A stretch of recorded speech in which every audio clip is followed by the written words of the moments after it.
मित्रों, आज से मैं एक नई श्रृंखला शुरू करने जा रहा हूँ जिसका शीर्षक है जीवन की सच्चाई।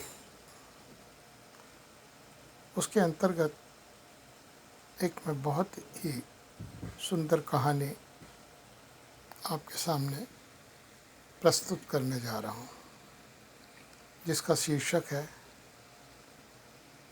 ये घर तुम्हारा नहीं मेरा है।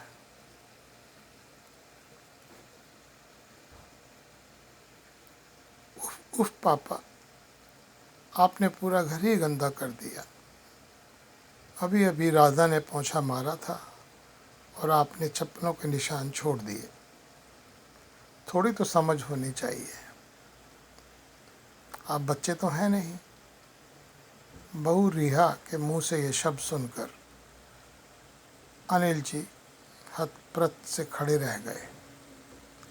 कैसे पुलिस की नौकरी में सिर्फ उनकी एक आवाज़ से बड़े बड़े मुजरमों को हिलाकर रख देती थी, आज उनकी बहू उन्हीं के घर में इतना सुना रही है।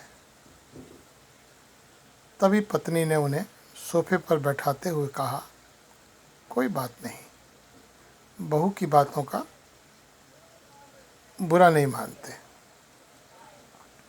बस जुबान की तेज है, बाकी उसके मन में ऐसा कुछ नहीं है। अनिल जी ने पत्नी की आंखों में देखा, जैसे पूछ रहे हो सच में, और फीकी सी हंसी उनके होठों पर तैर गई, लेकिन आंखों के कोर थोड़े से नम हो गए। सोफे पर बैठे बैठे ही सोचने लगे, कितने जतन से इस घर को खड़ा किया, एक एक तिनका अपने हिसाब से रखवाया इस घरौंदे का, ताकि सेवा अवकाश के बाद पति पत्नी सुविधाओं के साथ आराम से रह सके। लेकिन आज सारी दुनिया उनके कमरे तक सिमट गई है। कमरे से बाहर निकलो तो कितना कुछ सुनना पड़ता है। हाल के अंदर फायर पिट बनवाया था कि ठंड के दिनों में वहाँ आग के सामने भुनी मूंगफलियाँ खाएंगे। लेकिन मजाल क्या कि बहू कभी सर्दी में आग जलाने दे। कहती थी कि पूरे घर में राख के कण फैलते हैं और वो चिमनी वैसे ही रंगी पुती दिखती थी, एकदम उजली, क्योंकि बहू को वैसी ही पसंद थी। ये सब सोच रहे थे, तभी पत्नी हाथ में कॉफ़ी का मग लिए वहाँ उनके पास आ बैठी। पति को बहुत अच्छे से जानती थी कि वो अभी गुस्से में है। उनके हाथ की कॉफ़ी पीकर उनका गुस्सा शांत हो जाता था। पत्नी भी क्या करती, पति और बेटे सोमेश के मोह में फंसी एक भारतीय नारी जो ठहरी। दोनों तरफ बैलेंस बनाते बनाते ही उनका जीवन कट रहा था। कभी बेटी की सुनती, कभी पति की। एक दिन सुबह सैर से लौटने के बाद पति पत्नी दोनों लाइन में बैठे थे। नौकर चाय रख के गया। दोनों की जगह 3 चाय का कप उन्हें थोड़ा अटपटा लगा, क्योंकि उनके अलावा चाय सिर्फ सोमेश पीता था और वो उनके साथ कभी चाय नहीं पीता था। उसने उनके साथ बैठना तो कब का छोड़ दिया था, और फिर आज तभी सोमेश वहाँ आ बैठा, साथ में चाय पीने लगा। लेकिन अजीब सी चुप्पी। वे वही सभी सोमेश है जो छोटा था तो उसकी बातें ख़त्म नहीं होती थी। अनिल जी कितना भी थके हों, सोमेश के साथ खेलते ही थे। उसकी बातें तब तक ख़त्म नहीं होती जब तक कि वो उनके कहते कहते थक के सो नहीं जाता था। आज अजीब सी औपचारिकता ने अपनी जगह बना ली बेटे और पिता के बीच। तभी पत्नी ने उस खामोशी को तोड़ा। सोमेश, अगले महीने ही तो रिया के भाई की बेटी की शादी है। हाँ माँ, उसी बारे में बात करने आया हूँ। लड़के वाले इसी शहर के हैं और वो यहीं से शादी करना चाहते हैं। सो रिया का परिवार शादी के लिए ये घर चाहता है, वो हमारे घर से शादी करना चाहते हैं। इसलिए मैं चाहता हूँ कि जब तक भीड़ भाड़ रहेगी घर में, तब तक आप दोनों दीदी के पास चले जाओ।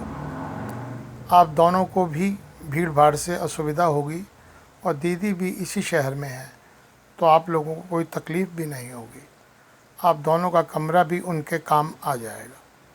ये सुनकर अनिल जी गुस्से से लाल हो गए। फिर भी अपनी आवाज़ को संयमित करके बोले, बहू के घर वालों को दूसरा घर दिला दो किराए पर, 10-15 दिनों के लिए। हम क्यों शिफ्ट हों? पापा आप भी ना गजब करते हैं। रिया के घर वाले हमारे इतने बड़े घर के रहते उनके लिए दूसरा घर देखें। अब रिया ने उनसे कह भी दिया है, अब आप लोग अपना देख लो, वो यहीं आएंगे। यह कहकर सोमेश एकदम से अंदर चला गया। अंदर से बहू रिया की आवाज़ भी आने लगी। लग रहा था कि वो सब कुछ सुन रही थी और उसे अनिल जी की बात शायद अच्छी नहीं लगी थी। आज पत्नी की आंखों में आंसू बह रहे थे और अनिल जी ने उन्हें अपना कंधा दिया, जैसे कह रहे थे कि अभी मैं हूँ, सब ठीक कर दूँगा। दूसरे दिन शाम अनिल जी शहर से आए तो पत्नी ने बताया कि बेटा बहू और बच्चों के साथ छुट्टी बिताने अपने ससुराल गया है।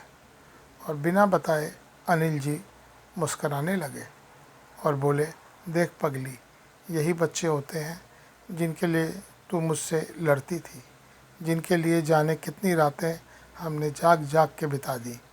आज वही हमारे घर से हमें जाने को कह रहे हैं।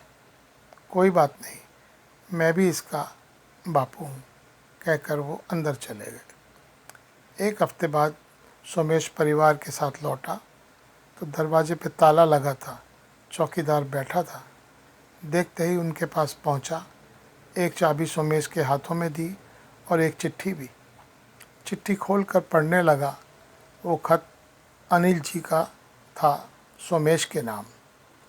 सोमेश, मैं और तुम्हारी माँ रामेश्वरम जा रहे हैं, 1 महीने बाद लौटेंगे।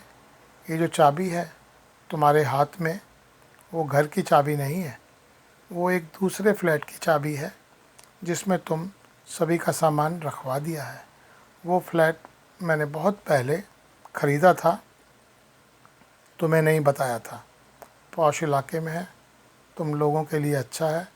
अगर अच्छा न लगे तो अपने हिसाब से घर ले लेना। ये घर मेरा और तुम्हारी माँ का है और हमारा ही रहेगा। इसमें से हमें कोई नहीं निकाल सकता। अभी तक सब कुछ बर्दाश्त करता रहा था क्योंकि तुम्हारी माँ खुश रहे, लेकिन अब तुम्हारी बातों से उनकी आंखों में आंसू आए हैं। मैं बर्दाश्त नहीं कर सकता।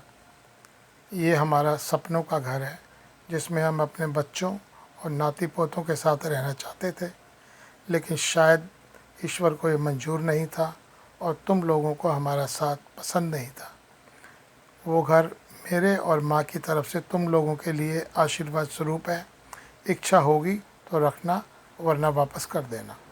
माता पिता होने के नाते हम अपना आत्मसम्मान नहीं खो सकते। हमारे बाद ये घर ट्रस्ट का होगा जो यहाँ वृद्ध आश्रम बनाएंगे। इस घर पर तुम्हारा या तुम्हारी बहन का कोई अधिकार नहीं है। मैंने ये बात तुम्हारी बहन को भी बता दी है और वो मेरे इस फैसले से खुश है। उम्मीद है तुम भी होंगे। तुम सब खुश रहो, तुम्हारा पिता। खत खत्म होते ही सोमेश जड़ हो चुका था। आंखों में आंसू थे, लेकिन ये पता नहीं कि वो आंसू पश्चाताप के थे या बड़ों से घर को खोने का, या फिर इस एहसास के टूटने का कि पिता की जायदाद अंत में बेटे की ही होती है। सदैव प्रसन्न रहिए, जो पर्याप्त है पर्याप्त है। इन्हीं शब्दों के साथ मैं इस कहानी को समाप्त करता हूँ। शेष अगले अंक में। धन्यवाद।